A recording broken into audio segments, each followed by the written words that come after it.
Hello and welcome to the Business Talk podcast. I'm your host Deepak.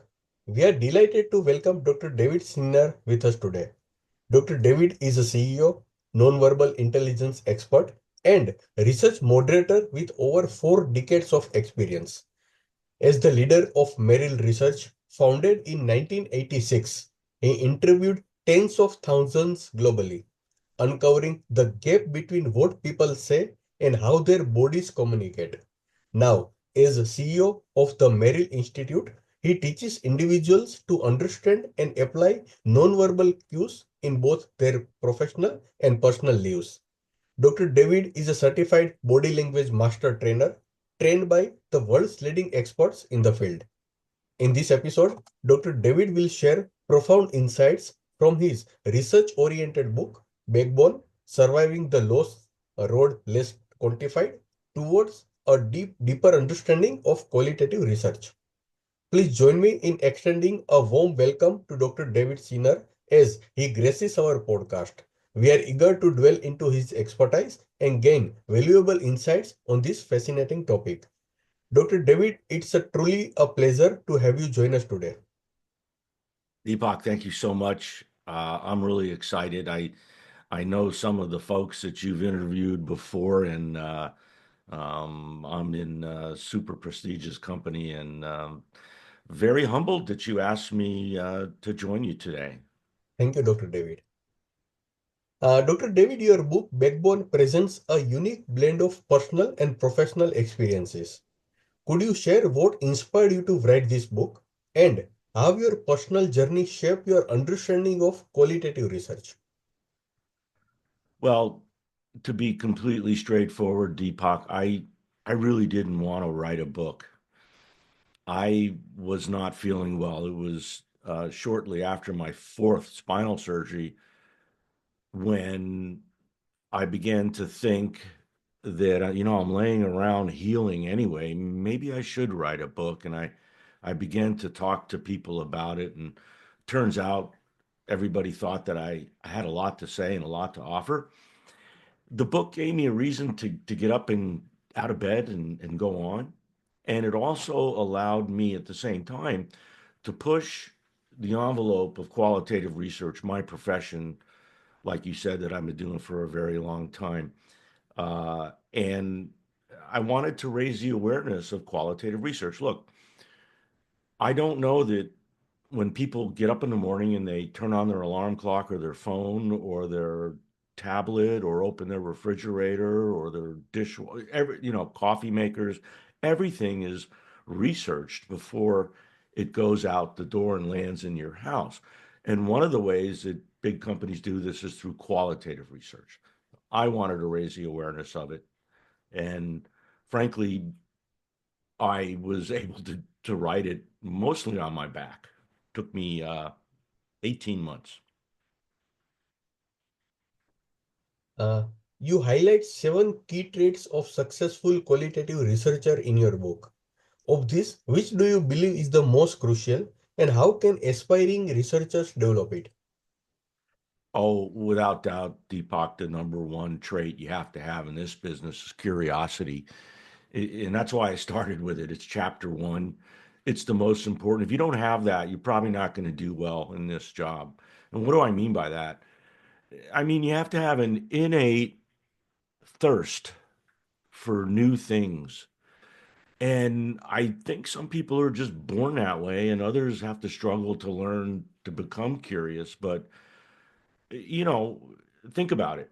And curiosity is everything. If there was no curiosity, I don't know that I'd be talking to you today, right? So many things have been invented because people were just plain curious. So you got to have that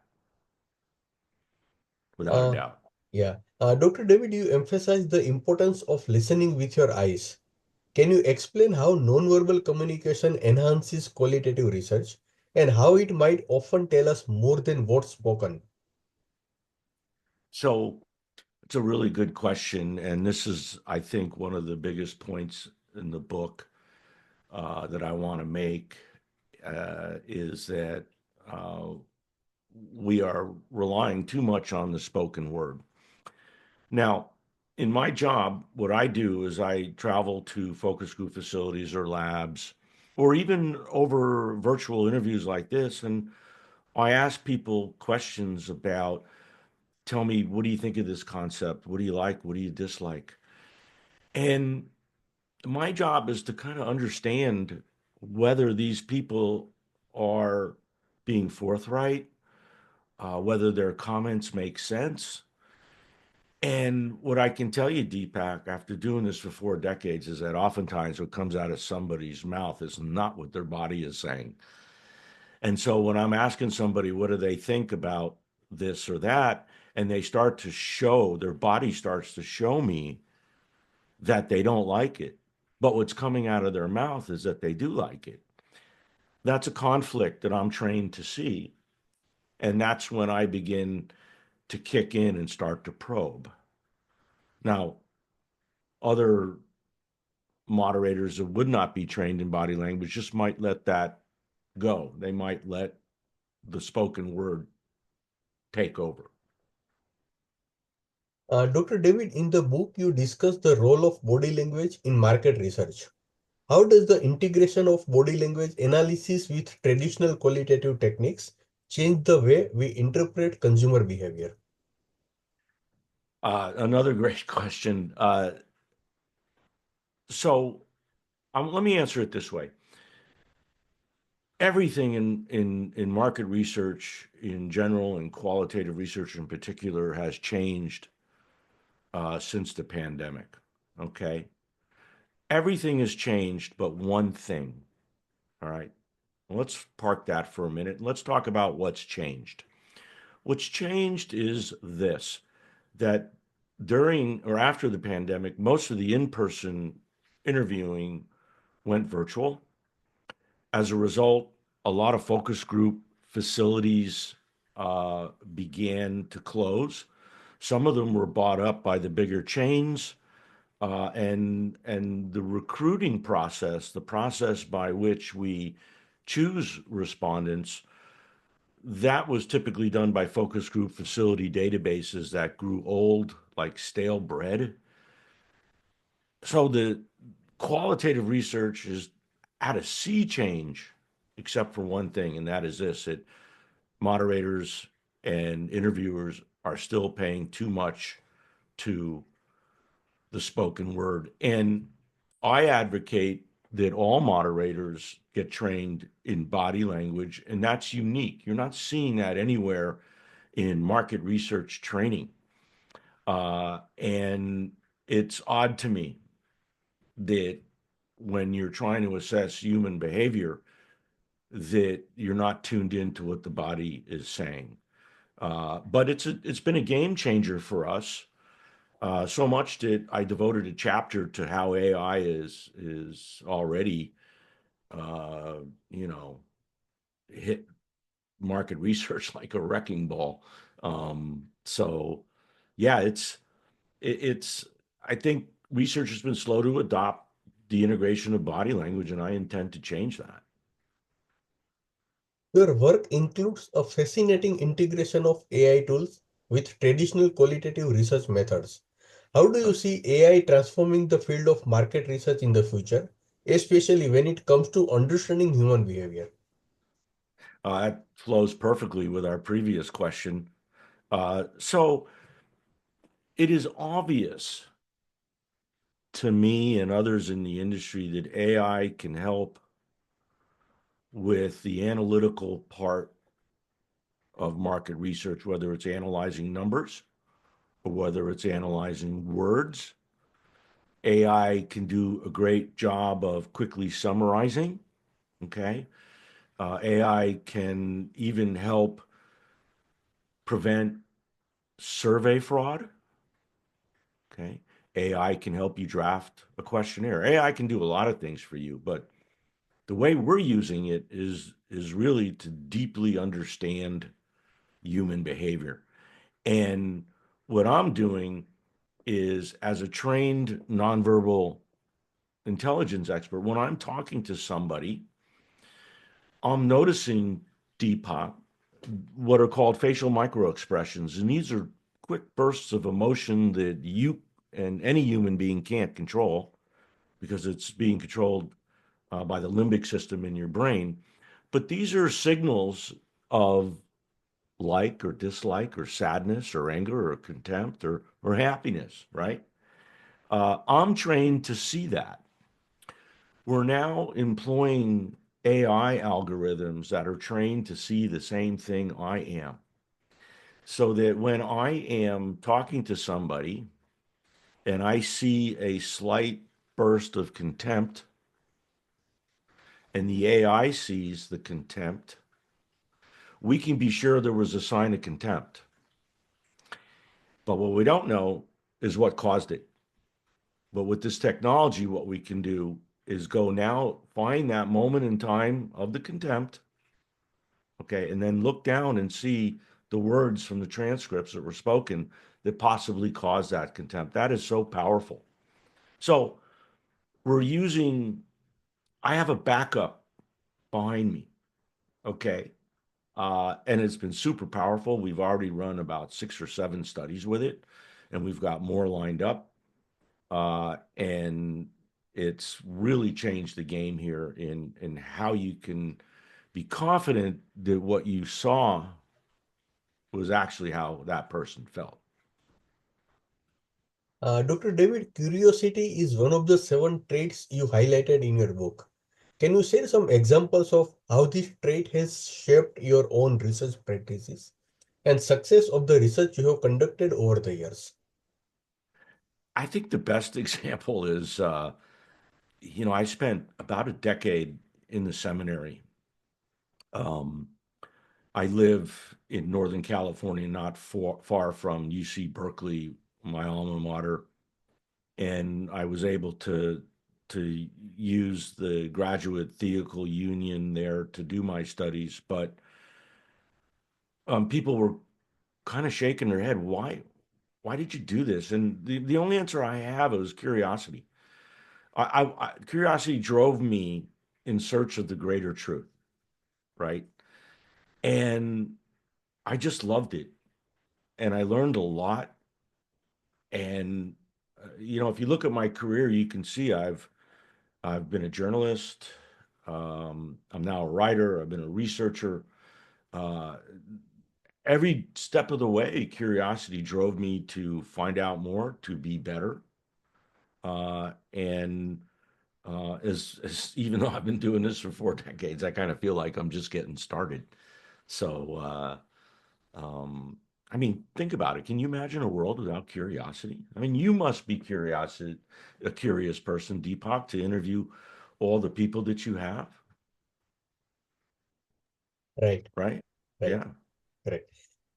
As someone who's worked extensively in qualitative research, what challenges do you think most new researchers face, and how can they overcome these challenges to ensure success in this field? Um, what advice, what challenges do I think most new researchers face? I think it's like anything else, Deepak. It's the experience.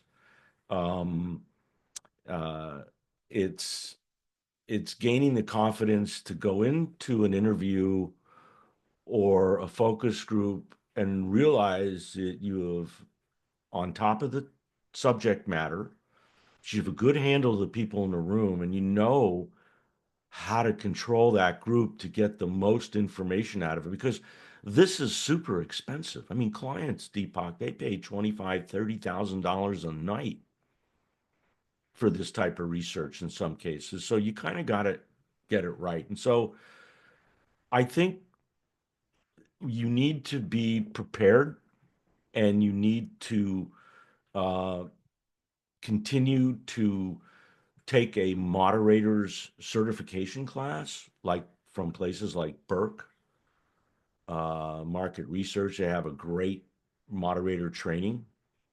Riva is another one. SMR. These are all organizations that train folks like me. But not a one of them is talking about body language. And I think that researchers today are going to have to utilize AI and body language.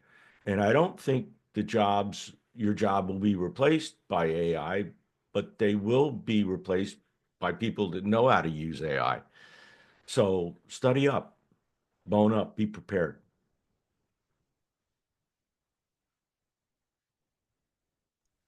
The trait of grit stands out in your book. How does resilience play a role in qualitative research? And can you share a time when you had to rely on grit to push through a difficult research challenge?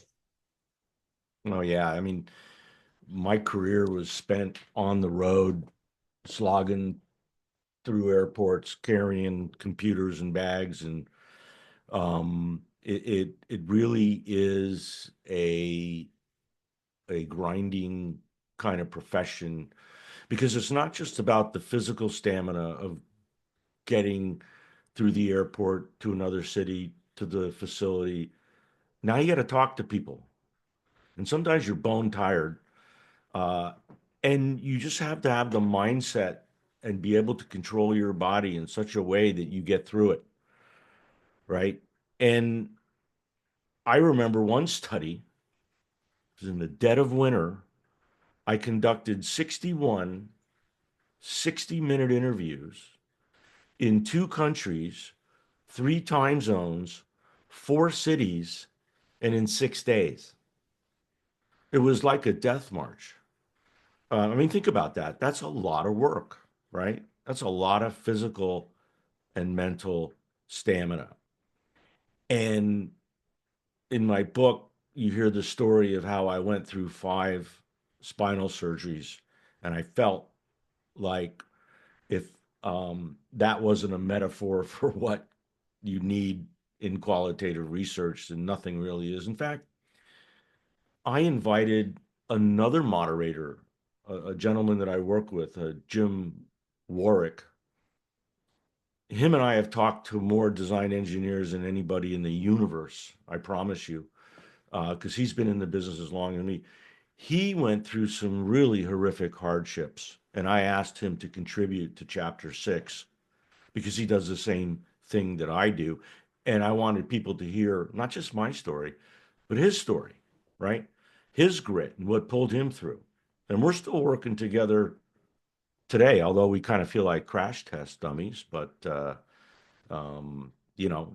grit is, if you don't have grit, you're not going to do well in this type of endeavor. It's a fabulous job, Deepak, because I get to see the products that before anybody else does, and it's super exciting to see if they make it or they don't make it, right?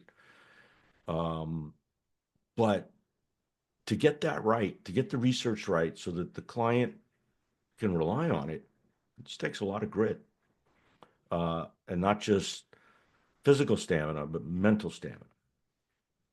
Very insightful. Dr. David, you emphasize the importance of preparedness and synthesizing complexity. How do you manage the overwhelming amount of information that qualitative research often produces? And what strategies help you make sense of it all? Well, we've been doing this a long time, and when we're in a project that's super complicated, we tend to break it down into manageable parts, and we try to understand the product from a variety of perspectives, not just what the product does, but how does it really help people? How does the environment affect the product? And by environment, I mean political environment, economic environment. Are there things around the product that make it like a unfair advantage, like really good customer service or some sort of IP? So we try to break that information down and then build it back up in the research. And we deal with sometimes hundreds of thousands of data points or hundreds of pages of transcripts. And our job is to go through that and connect the dots, look for the trends, look for kernels of knowledge, things we didn't think about that the client didn't. It's not to just shove all this stuff at the client, but we have to go through that. And you have to read a lot, to do this, you have to write a lot. I now have been using AI to help me understand more complex issues. Okay. We consult with other experts when we need to, when it gets really technical. And we've had to do that. So it you have to attack complexity from a variety of angles. Your book is aimed at both business leaders and aspiring researchers. How can businesses use qualitative research to complement quantitative data and provide a more holistic understanding of customer behavior? Oh, that's a great question. This is why I wanted to raise the awareness of qualitative research, because qualitative research is often used to help tune up quantitative research. So oftentimes we'll do a small qualitative study prior to conducting a large scale quantitative study to help with the following, like wordsmithing. Is the questionnaire speaking in the words of the respondent? Identifying the right audience. No matter how good your questions are, no matter how good your moderator is, if you don't have the right people in the room, Deepak, you're not going to get the right information. Uh, we use qualitative research to boil down and winnow down features that we can later test.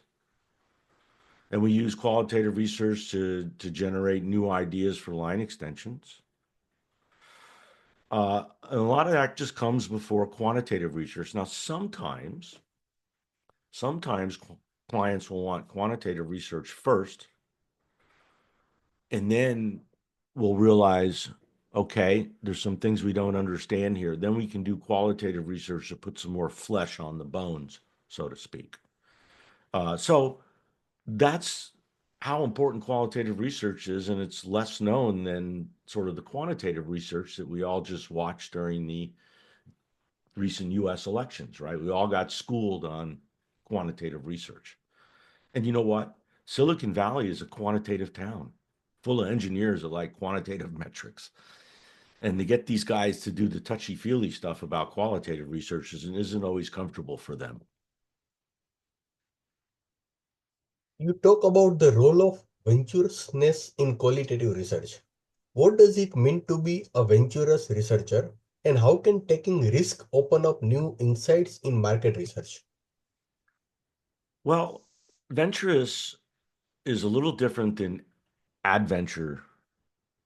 Uh, Adventure has that sense of fun and vacation and surprise. And venturous is a little bit more focused in terms of trying new things to incorporate them in your routine. It's kind of what that word means. And I picked that word not because it's really difficult to say, but um, it really highlights what you need to do in qualitative research. Look, we've been adopting new technologies since day one.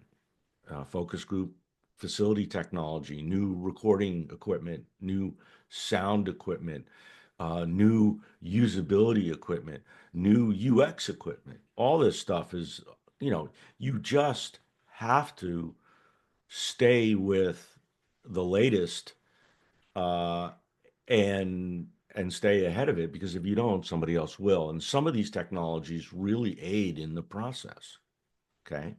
So you have to be able, you can't be afraid to try new things. And sometimes it doesn't work. But as I always say, if you're not failing, you're not trying. So sometimes these technologies don't work out. We find out they ain't what they used to be or what they promised to be.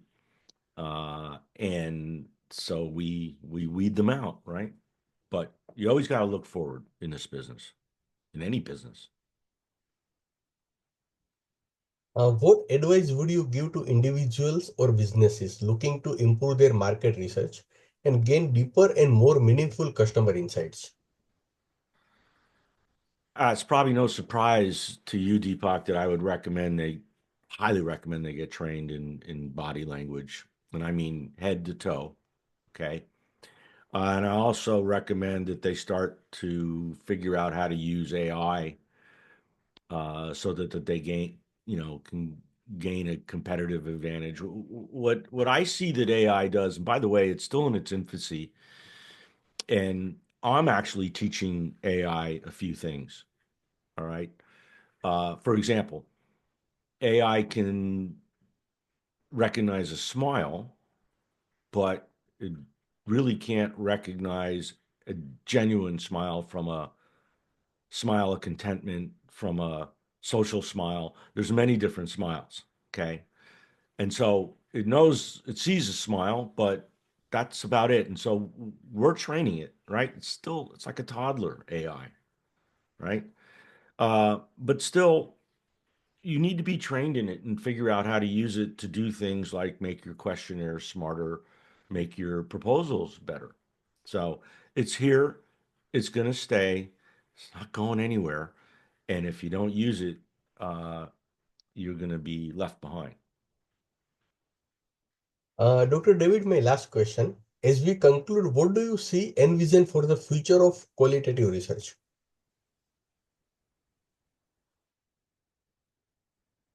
Um, well, again, you're probably not going to be surprised by my answer here, but I really believe that if qualitative research, the future of it relies in the commingling of nonverbal intelligence and artificial intelligence to produce highly accurate human intelligence. It just has to be that way. I don't think that you're going to be able to set up kiosk robots at the airports to ask questions. People don't want to be talking to robots. Um, it kind of has to go in that direction, and we aim to push it in that direction. And it we've already found such stunning results as a result of this, of people in deep contradiction about what I just asked them. Uh, we had we had one study that shook senior management to the core of a multi-billion-dollar maker of semiconductors. The research was so telling and so stunning that upper management got their cage rattled and started to make some changes as a result of this. There was no denying the results, right? You look at it and you can see what it is. So that's what I recommend. I think it's gonna be that way. Dr. David, it has been a true pleasure having you with us today. Your work is powerful reminder of how the smallest details can reveal profound insights, and we are grateful for the wisdom you have shared. Thank you once again for joining with us today. Uh, Pleasure has been all mine. This is exciting. I would love to do it again. There's so many things that we can dive deep into with this book, so many other topics. Would love to come back at any time, Deepak, if you'll have me. So thank you so much. Thank you. Thank you, Dr. David.